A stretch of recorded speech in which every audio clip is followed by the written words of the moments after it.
Hello, welcome you all on English India YouTube channel. This is Sarita Singh. आज के video lecture में हम जिस टॉपिक को डिस्कस कर रहे हैं वो है एडवर्ब फ्रेज। एडवर्ब फ्रेज क्या होते हैं, ये किस तरह से फॉर्म होते हैं और किसी भी सेंटेंस में आप कैसे पहचानेंगे कि ये एडवर्ब फ्रेज है, इसी बात को आज हम डिस्कस करेंगे। एडवर्ब फ्रेज को समझने से पहले हमें एडवर्ब को समझना होगा कि एडवर्ब्स क्या होते हैं। एडवर्ब्स वो वर्ड होते हैं जो किसी भी सेंटेंस में वर्ब, एडजेक्टिव या अनदर एडवर्ब को डिफाइन करते हैं। सेम एडवर्ब फ्रेज का भी काम किसी भी सेंटेंस में आए हुए वर्ब को, एडजेक्टिव को या अनदर एडवर्ब को डिफाइन करना होता है। तो एडवर्ब फ्रेज क्या होते हैं देखते हैं। ग्रुप ऑफ टू और more words function as an adverb. जब किसी भी सेंटेंस में दो या दो से ज्यादा वर्ड्स मिलके एक ग्रुप ऑफ वर्ड बनाते हैं और वो किसी भी सेंटेंस में एज एन एडवर्ब की तरह वर्क करते हैं तो उन्हें हम एडवर्ब फ्रेजेस कहते हैं। फ्रेजेस वो वर्ड होते हैं जिसमें कभी भी सब्जेक्ट एंड वर्ब का कॉम्बिनेशन नहीं होता है। कुछ सेंस देते हैं लेकिन कभी भी ये कंप्लीट सेंस नहीं देते हैं। अब डिस्क्राइब वर्ब, एडवर्ब और एडजेक्टिव। तो सेम जैसे कि एडवर्ब का काम होता है वर्ब, एडजेक्टिव और अनदर एडवर्ब को डिफाइन करना सेंटेंस में, एडवर्ब फ्रेज का भी काम होता है सेंटेंस के ही वर्ब, एडजेक्टिव और अनदर एडवर्ब को डिफाइन करना। Answer the question when, where, how, why or to what extent something was done।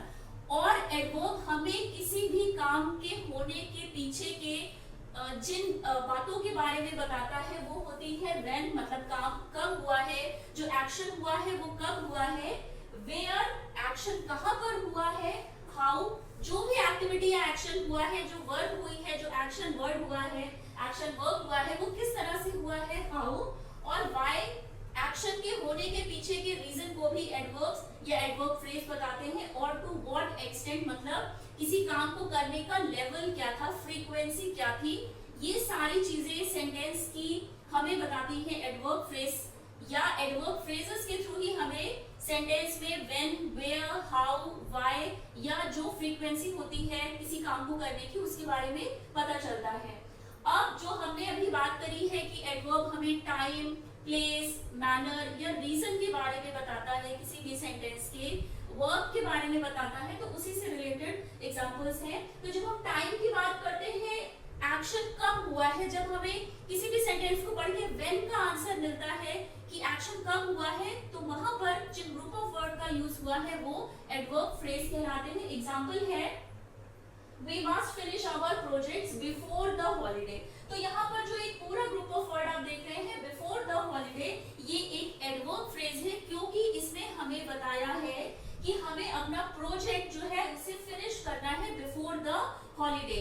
जब हमें व्हेन का आंसर मिल गया है तो जिस ग्रुप ऑफ वर्ड से हमें व्हेन का आंसर मिला है वो है before the holidays. Group of word है, अगर आप सिर्फ बिफोर द हॉलीडेज बोलेंगे तो आपको कंप्लीट सेंस नहीं आएगा क्योंकि फ्रेजेस कभी भी कंप्लीट सेंस नहीं देते हैं। अब यहाँ पर जिस ग्रुप ऑफ वर्ड ने, जिस फ्रेज ने डिफाइन करा है फिनिश को, तो ये यहाँ पर एज अ एडवर्ब फ्रेज की तरह वर्क कर रहा है। अब जब हम प्लेस की बात करते हैं, किसी भी सेंटेंस को पढ़ के जब हमें इसका आंसर मिलता है कि जो एक्शन हुआ है, एक्टिविटी हुई है, उसकी लोकेशन के बारे में जब हमें पता चलता है एडवर्ब फ्रेज के थ्रू पता चलता है। एग्जांपल है the woman who lives next door is a doctor. तो यहाँ पर उस वुमन की बात हो रही है जो रहती है, लिव्स कहाँ रहती है, नेक्स्ट डोर, प्लेस उसकी क्या है, next door is a doctor, मतलब कि जो वुमेन पड़ोस में रहती है वो एक डॉक्टर है। तो हमको प्लेस के थ्रू पता चला कि वो वुमेन डॉक्टर है। नेक्स्ट डोर यहाँ पर एज एन एडवर्ब फ्रेज की तरह आया है क्योंकि इसने डिफाइन करा है लिव्स को, एक वुमेन के रहने की जगह को डिफाइन करा है, इसलिए ये एज एन एडवर्ब फ्रेज की तरह सेंटेंस में आया है। आज जब हम मैनर की बात करते हैं, किसी काम को किस तरह से किया गया है, जब हमें सेंटेंस को पढ़ के हाउ का आंसर मिलता है तो वहां पर भी एडवर्ब फ्रेज आता है। जैसे कि the carpenter hit the nail with a hammer. तो जब हमें हाउ का आंसर मिला कि जो कारपेंटर है उसने नेल को किस तरह से हिट करा, हिट यहाँ पर वर्ब है, वर्ब को और डिफाइन करा है विद अ हैमर ने।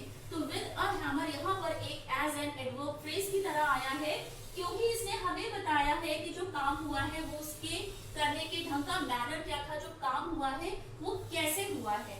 अब जब हम फ्रीक्वेंसी की बात करते हैं तो हमें जब आंसर मिलता है किसी भी काम को कितनी बार किया गया है, how often the work is been done का जब हमें आंसर मिलता है तो वहां पर एडवर्ब फ्रेज का यूज होता है या एडवर्ब्स का यूज होता है। एग्जांपल है रिया बाइज 2 शर्ट्स एवरी मंथ। तो जो एवरी मंथ है दो वर्ड से मिलकर एक ग्रुप ऑफ वर्ड बना है, एज एन एडवर्ब फ्रेज की तरह आया है क्योंकि इसने डिफाइन ये बात करी है कि जो रिया है वो शर्ट्स खरीदती है, कितनी बार वो शर्ट खरीदती है, तो वो एवरी मंथ में 2 शर्ट्स खरीदती है। तो जब हमें इसका आंसर मिला कि रिया ने किसी काम को करा, कितनी बार करा, तो वहां पर भी हम जिन ग्रुप ऑफ वर्ड का यूज करेंगे वो होंगे एडवर्ब फ्रेजेस। अब किसी काम को करने का रीजन या पर्पस क्या था, जब हमें उसका आंसर मिलता है तो वहां पर भी उस आंसर को देने वाले वर्ड्स को हम कहते हैं एडवर्ब फ्रेज। एग्जांपल है I need to go to buy some food. मतलब कि जाने का रीजन क्या था, आई नीड टू गो, मुझे जाना है कहीं पर, तो उस जगह पर जाने का रीजन ये था टू बाय सम फूड, कि कुछ सामान या कुछ खाने को खरीदना है। तो जब हमें किसी एक्टिविटी के करने के पीछे के रीजन के बारे में पता चलता है या उस काम को करने के पीछे का रीजन क्या था, तो वहां पर भी हम एडवर्ब फ्रेजेस का यूज करते हैं या एडवर्ब के थ्रू ही हमें पता चलता है कि पर्सन को बाहर जाना था टू बाय सम फूड। अब हम ये देखते हैं कि जो एडवर्ब फ्रेजेस हैं ये कभी कभी किसी भी सेंटेंस में जब आते हैं तो जो प्रीपोजिशनल फ्रेजेस होते हैं ये भी कभी सेंटेंस में एज एन एडवर्ब फ्रेज की तरह वर्क करते हैं। प्रीपोजिशनल जो फ्रेज होते हैं वो उनका स्ट्रक्चर की जब हम बात करते हैं, क्योंकि प्रीपोजिशनल फ्रेज है तो स्टार्ट होते हैं इन, ऑन, एट एंड विद के साथ। इसके बाद में सेंटेंस में नाउन या प्रोनाउन आता है एंड देन मॉडिफायर आता है। प्रीपोजिशनल फ्रेज भी सेंटेंस में सम टाइम वर्क करते हैं एज एन एडवर्ब फ्रेज की तरह, जब हमें ये सेंटेंस में किसी जगह के बारे में बताते हैं, रीजन के बारे में बताते हैं, फ्रीक्वेंसी के बारे में बताते हैं या काम के करने के मैनर को बताते हैं कि काम किस ढंग से हुआ है, तब वहां पर भी prepositional phrase as an adverb phrase की तरह वर्क करते हैं। एग्जांपल है he was standing at the bus stop। तो at the bus stop यहाँ पर ये एक प्रीपोजिशनल फ्रेज है, लेकिन ये बता रहा है कि जो पर्सन है वो कहाँ पर खड़ा है, उसकी प्लेस के बारे में जब हमें पता चल रहा है। जब वेयर का आंसर हमें मिलता है तो वहां पर जो भी ग्रुप ऑफ वर्ड है वो एज एन एडवर्ब फ्रेज की तरह भी वर्क करेगा, प्रीपोजिशनल फ्रेज की तरह इसलिए वर्क करेगा क्योंकि यहाँ पर प्रीपोजिशन से स्टार्ट हुआ है ये फ्रेज। सेकेंड एग्जांपल है I read in the library.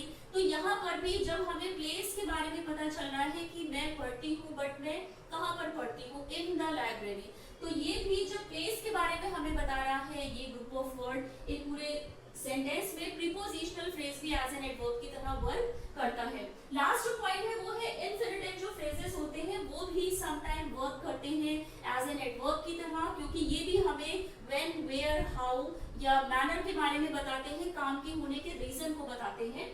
इसके स्ट्रक्चर की जब हम बात करते हैं तो इन्फिनिटिव्स की जब हम बात करते हैं इन्फिनिटिव्स में हमेशा ही वर्ब की बेस फॉर्म से पहले टू ऐड होता है, इसके बाद में ऑब्जेक्ट आता है, सेंटेंस का मॉडिफायर्स आते हैं प्लस कॉम्प्लीमेंट्स आते हैं। एग्जांपल है इसका to improve your handwriting practice every day. तो यहाँ पर ये जो पूरा सेंटेंस है, ये जो पूरा ग्रुप ऑफ वर्ड है to improve your handwriting, और कॉमा भी लगा है क्योंकि एक पूरा फ्रेज जब एंड हुआ है तो उसके बाद में कॉमा लगता है। तो यहाँ पर रीजन क्या है प्रैक्टिस एवरीडे करने का, to improve your handwriting. तो जब हमें रीजन की भी बात चल रही है तो यहाँ पर इन्फिनिटिव, ऑल्दो ये इन्फिनिटिव फ्रेज है लेकिन ये वर्क भी कर रहा है एज एन एडवर्ब की तरह, क्योंकि हमको रीजन पता है कि प्रैक्टिस क्यों करनी है, to improve your handwriting. अब हम ये डिस्कस करते हैं कि जो एडवर्ब फ्रेज है ये किस तरह से फॉर्म होते हैं। तो जब एडवर्ब फ्रेज की फॉर्मेशन की बात होती है ये फॉर्म होता है verb, adverb and another adverb के कॉम्बिनेशन से, मतलब कि एक ही सेंटेंस में दो एडवर्ब्स आकर भी एक एडवर्ब फ्रेज को फॉर्म कर सकते हैं। एग्जांपल है children grow up really quickly. तो यहाँ पर ग्रो अप जो है वो वर्ब है, वर्ब को डिफाइन करा है एडवर्ब रियली ने, रियली को और डिफाइन करा है अनदर एडवर्ब क्विकली ने। तो रियली क्विकली यहाँ पर दो एडवर्ब ने मिलकर एक एडवर्ब फ्रेज को फॉर्म किया है। सेकंड एग्जांपल है I exercise very regularly and I eat quite healthy diet. तो यहाँ पर भी दो फ्रेजेस है इस सेंटेंस में, एक्सरसाइज वर्ब है उसको डिफाइन करा है वेरी एडवर्ब ने, और वेरी एडवर्ब को another adverb regularly everyday define करा है, तो ये दोनों मिलके एक एडवर्ब फ्रेज को फॉर्म किया है। अब यहाँ पर क्वाइट हेल्दी डाइट, ये पूरा ही एडवर्ब फ्रेज है जो डिफाइन कर रहा है वर्ब ईट को। तो एक या एक से ज्यादा एडवर्ब मिलकर भी एक एडवर्ब फ्रेज को फॉर्म करते हैं। अब बी प्लस एडवर्ब मिलकर भी एडवर्ब फ्रेज को फॉर्म करते हैं। बी में वो ऑक्सिलरी वर्ब्स आते हैं जिनकी हेल्प से टेंस को फॉर्म किया जाता है, जैसे कि is, am, are, was, were, be, been या बी, ये सभी बी के फॉर्म्स हैं।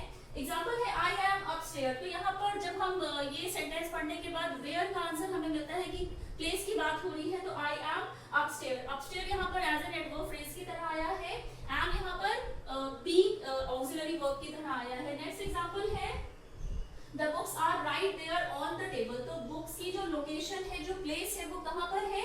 right there। तो right there यहाँ पर एज एन एडवर्ब फ्रेज की तरह आया है। आर यहाँ पर एज अ बी की फॉर्म में ऑक्सिलरी वर्ब आया है।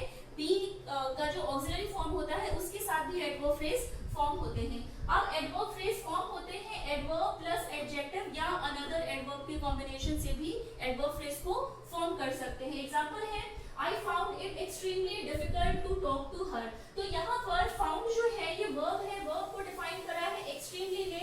extremely यहाँ पर as an adverb की तरह आया है। difficult यहाँ पर as an adjective की तरह आया है, ये ध्यान रखिएगा। जो difficult है वो as an adjective की तरह आया है, तो adverb प्लस adjective के combination से भी एक adverb phrase form होता है। next example है he drives really carefully। तो यहाँ पर जो drives है verb है, verb को और define करा है another adverb really ने, और carefully भी यहाँ पर as an adverb की तरह आया है। तो adjective, adverb and another adverb के combination से भी एक adverb phrase form होता है। adverb phrase plus other phrases के combination के साथ में भी adverb phrase form होता है। एक sentence में एक adverb आ जाएगा और उसके बाद में अगर कोई दूसरा phrase आता है, वो noun phrase भी हो सकता है, वो prepositional phrase भी हो सकता है, उसके combination से भी adverb phrase form होता है। example है There was hardly anyone at the concert। तो hardly तो ly जहाँ पर होगा वो adverb होगा, वो word hardly यहाँ पर as an adverb की तरह आया है, but anyone जो है वो as a pronoun की तरह यूज हुआ है। anyone जो word है वो pronoun है, तो adverb और pronoun के combination से भी adverb phrase form होते हैं। नेक्स्ट एग्जांपल है we climbed right over the top of the hill and down again। तो यहाँ पर भी जब क्लाइंब की बात हो रही है, तो क्लाइंब वो जो पर्सन हुए हैं वो कहाँ पर हुए हैं? राइट। तो पोजीशन की बात बताई गई है। वेयर का जब हमें आंसर मिल रहा है right over the top of the hill, ये over the top of the hill ये पूरा ही एक प्रीपोजिशनल फ्रेज है जो कि स्टार्ट हुआ है ओवर से। ओवर यहाँ पर एज अ प्रीपोजिशन की तरह आया है। तो प्रीपोजिशनल फ्रेज भी ऐड अगर होता है एडवर्ब के साथ में, तो वो भी एज एन एडवर्ब की तरह, एज एन एडवर्ब फ्रेज की तरह वर्क करता है किसी भी सेंटेंस में। एडवर्ब फ्रेज प्लस डिटर्मिनेशन या क्वांटिफायर के साथ भी एक एडवर्ब फ्रेज को फॉर्म करता है। जो क्वांटिफायर्स होते हैं ये हमेशा मेजरमेंट्स को बताते हैं, जैसे कि few, less, little, much, more या many, ये सभी क्वांटिफायर्स होते हैं। तो इनके कॉम्बिनेशन से भी एडवर्ब फ्रेज फॉर्म होता है। एग्जांपल है only half of my friends could come to my party। तो यहाँ पर जो only है वो only तो एज एन एडवर्ब की तरह आया है, बट जो half है ये एज अ क्वांटिफायर की तरह आया है। एडवर्ब प्लस क्वांटिफायर या डिटर्मिनर्स के कॉम्बिनेशन से भी एडवर्ब फ्रेज फॉर्म होते हैं। लास्ट एग्जांपल है very few people have heard of my city। तो very यहाँ पर अगेन एडवर्ब है और जो few है वो क्वांटिफायर है, क्वांटिटी के बारे में बताया है कि बहुत ही थोड़े लोगों को पता है अबाउट माय सिटी, मेरी सिटी के बारे में। आज के वीडियो लेक्चर में हमने एडवर्ब फ्रेजेस को डिटेल में डिस्कस करा है। एडवर्ब फ्रेजेस क्या होते हैं, कैसे आप आइडेंटिफाई करेंगे किसी भी सेंटेंस में अगर एडवर्ब फ्रेज आता है, और एडवर्ब फ्रेज किस तरह से फॉर्म होते हैं, इस बात को भी आज हमने डिस्कस करा है। इस चैनल पर इससे पहले जो भी वीडियोस बन चुके हैं वो सभी चैनल पर एक प्लेलिस्ट है, वहां पे जाके आप प्रीवियस के वीडियोस देख सकते हैं। तो आज के वीडियो लेक्चर में बस इतना ही। Till then take care.